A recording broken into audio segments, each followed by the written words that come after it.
안녕하세요. 오늘 아침에 HLB의 허위 공시 보도에 대해서 나왔고, 오후 2시부터 HLB 진양고 회장의 유튜브 방송을 시작으로 HLB 홈페이지를 통해서 오늘 있었던 일들에 대해서 회사의 입장 표명들을 하고 있습니다. 그에 대한 내용들을 같이 살펴보도록 하겠습니다. 먼저 방금 올라온 IR 담당 임원이 주주분들께 드리는 글부터 보도록 하겠습니다. 여기에는 이제 회사가 어떠한 생각들을 가지고 있고, 아직 시장에는 널리 알려지지 않은 회사의 전략, 생각들을 이야기를 해주고 있습니다. 같이 보도록 하겠습니다. 10시 18분에 나온 글인데 밤 늦게까지 고심하고 쓴 글이 아닐까 생각을 해봅니다. 이 글을 쓴 사람은 IR 담당 임원인데 M&A랑 IR을 총괄하고 있는 담당 임원으로서 정확한 사실관계와 기업 가치 측면에서 본 HLB 상황에 대하여 주주 여러분과 공유하고자 합니다라는 글로 시작을 합니다. 여기서도 다시 한번 강조를 하듯이 HLB는 허위 공시를 한 사실이 없습니다라고 밝히고 있습니다. 이것은 진양공 회장이 유튜브를 통해서 언급한 거랑 똑같은데요.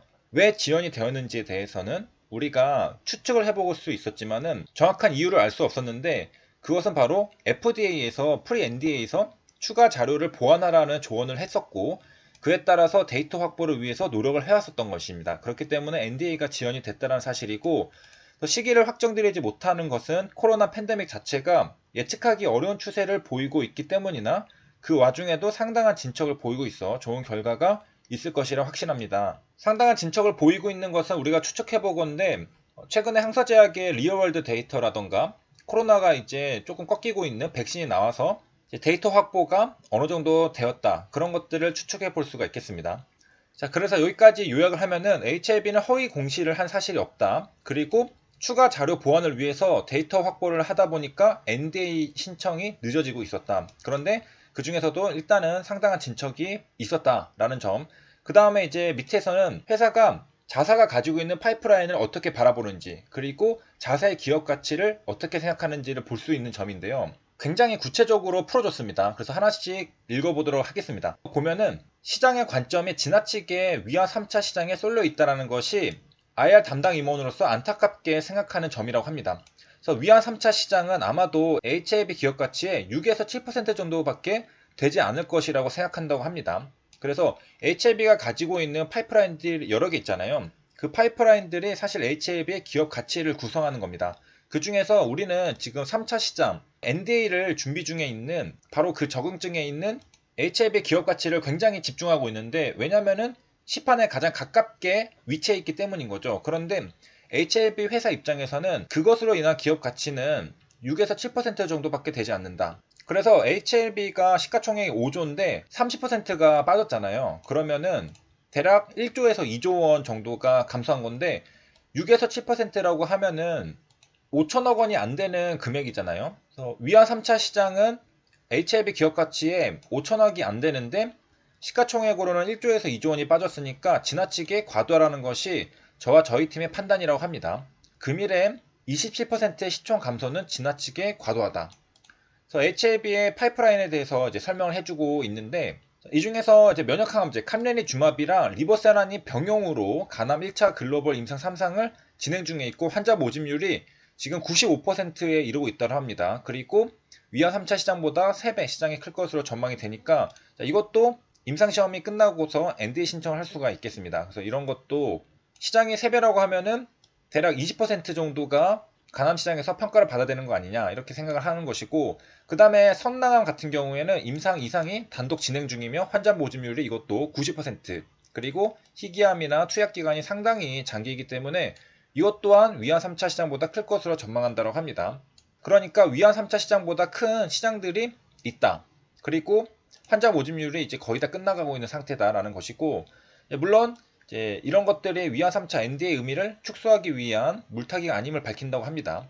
지금 이렇게 진행 중인 다른 적응증들이 있는데, 오히려 위안 3차 NDA 하나로 회사의 가치가 평가되는 이 상황이 합리적인가를 묻는다고 합니다. 한마디로 여기까지 요약을 하면은 위안 3차 NDA 하나만 회사가 가지고 있는 게 아니다. 지금 간암 1차 시장도 준비 중에 있고 선낭암 시장도 준비 중에 있는데, 이거 하나로 회사의 가치가 평가받는 것은 합리적이지 않다라고 생각하는 것입니다. 물론 그렇다고 위안 3차 시장을 버린다, 그런 게 아니죠. 위안 3차 NDA를 위한 노력은 진행 중이고 좋은 결과로 마무리될 것입니다 라고 말하고 있습니다. 여기까지가 리보세라닙의 이야기입니다. HLB는 엘레바가 개발하고 있는 리보세라닙도 있지만은 현재는 원 프로덕트 리스크에서 해방이 된 상태입니다. 왜냐하면은 이뮤노미 테라퓨틱스도 인수를 했기 때문에 지금 HLB의 파이프라인은 리버세라님 하나만 있는 게 아닙니다. 바로 ITI-1000도 HLB의 파이프라인 중에 하나입니다. 이것들은 지금 시장에서 크게 관심이 없는 상태인데 이런 것들도 굉장히 중요하다라고 정보들을 알려주고 있습니다. 물론 이 앞에 것도 이 뒤에 것도 시장에서는 왜 관심이 없느냐? 시장은 빠르게 진행되는 걸 좋아하거든요. 임상 3상이 진행 중이지만은 아직 끝난 게 아니잖아요. 가남도 3상이 진행 중, 서남도 2상이 진행 중, ITI 1000도 2상이 진행 중이기 때문에 3상이 끝나고 지금 당장 시판할 수 있는 것에 관심이 쏠리는 것은 당연하다고 볼 수가 있겠습니다. 다른 파이프라인들도 진행이 되려면은 앞으로 뭐 몇 달에서 몇 년은 걸려야 되기 때문에 지금 당장에는 투자자들의 관심이 없는 거죠. 하지만 회사에서는 이런 것들도 분명히 의미가 있는데 회사의 가치가 지금 당장 NDA 신청을 앞두고 있는 위안 3차에 국한되는 게 맞는가 이렇게 되묻고 있는 것이고요. 그래서 이뮤노미 테라피틱스가 가지고 있는 파이프라인을 보면요. 교모세포종 뇌종양 GBM 세포치료제가 있습니다. 임상 이상이 진행 중이고 진행률은 80%입니다. 그래서 이제 중간 결과를 앞두고 있는 상황이라고 하는데요. 여기서 이제 의미가 있는 것은 밑줄을 쳐줬는데 ITI 1000이 의미 있는 점 중 하나는 독점에 가까운 글로벌 시장 지위의 가능성이라고 합니다. 그 이유는 뭐냐면은 GBM은 지난 20년간 신약이 없었다고 합니다. 굉장히 의미가 있는 거죠.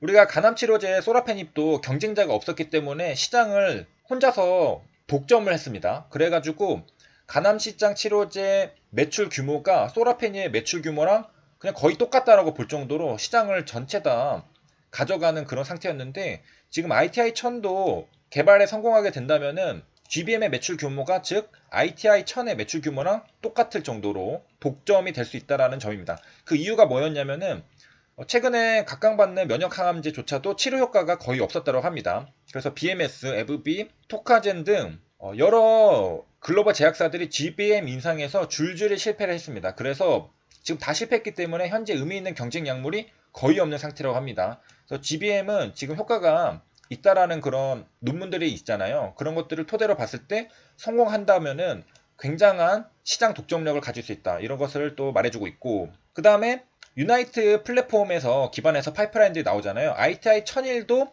역시 같은 GBM 치료제로 이것은 백신 제품입니다. 그래서 올 상반기 IND를 거쳐서 임상 1상에 들어갈 예정이라고 하는데 이것은 또 원가가 저렴하고 치료의 편의성이 ITI 1000에 비해서 탁월하다고 하니까 또 장점이 있겠습니다. 그래서 그 외에도 유나이트 플랫폼에 기반한 다수의 항암 관련 임상이 진행 중이며 그 다음에 코비드 백신도 개발 진행 중에 있다라고 하고 있습니다. 그리고 아스텔라스에게 애로를 했죠. 이뮤노믹은 애로를 했었던 경험이 있는 회사입니다. 이뮤노믹 테라피틱스가 개발한 약이 애로를 할 만큼 인정을 한번 받았다라는 사실이죠. 그래서 알러지 치료제 역시 아스텔라스의 주도하에 임상이 진행 중이다 이렇게 얘기를 하고 있고요.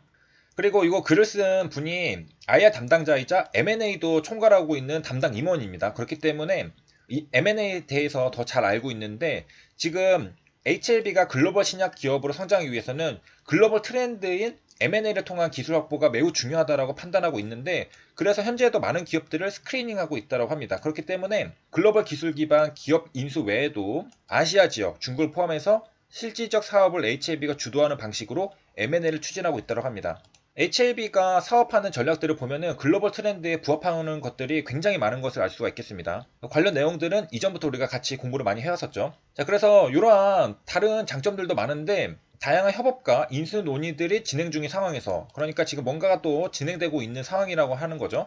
그래서 이러한 상황 속에서 지금 사실 관계가 끝난 게 아니라 공방이 진행 중인 사안에 대해서 마치 문제가 있는 확정 사실처럼 언급되고 아직 회사는 소명하고 있는 중인데 이미 다 결론이 난 것처럼 얘기를 해서 주가가 급락하는 상황에 대해서는 너무 가슴 아프게 생각한다고 하고 그래서 HLB는 글로벌 신약 기업으로 한 걸음씩 나아가고 있으며 조금 더 관심을 갖고 지켜보시다면 반드시 좋은 결과를 보여줄 것입니다 라고 했습니다. HLB IR팀.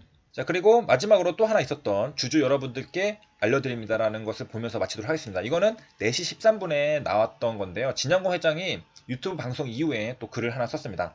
자, 유튜브를 통해 밝혔듯이 저희는 매 순간 있는 사실 그대로를 밝혔으며 공시를 위반하거나 허위 사실을 공시한 적은 없습니다. 금융당국의 소명 요청에 대해 3,000페이지가 넘는 자료를 통해 상세히 소명했고 굉장히 많은 페이지죠. 현재 진행 과정에 있음에도 불구하고 기정사실처럼 보도된 것에 대해 심히 유감입니다. 이로 인해 우리 회사와 계열사 모두 시가총액이 1조 5천억 원 이상 하락했고 이로 인한 수많은 주주들의 경제적 손실이 발생하고 있으며 회사의 사업협력 관계에도 차질이 발생하고 있습니다. 이는 기업의 입장에서 현존하는 명백한 위험에 해당되는 것이니만큼 회사 차원에서 적극 대응하겠습니다.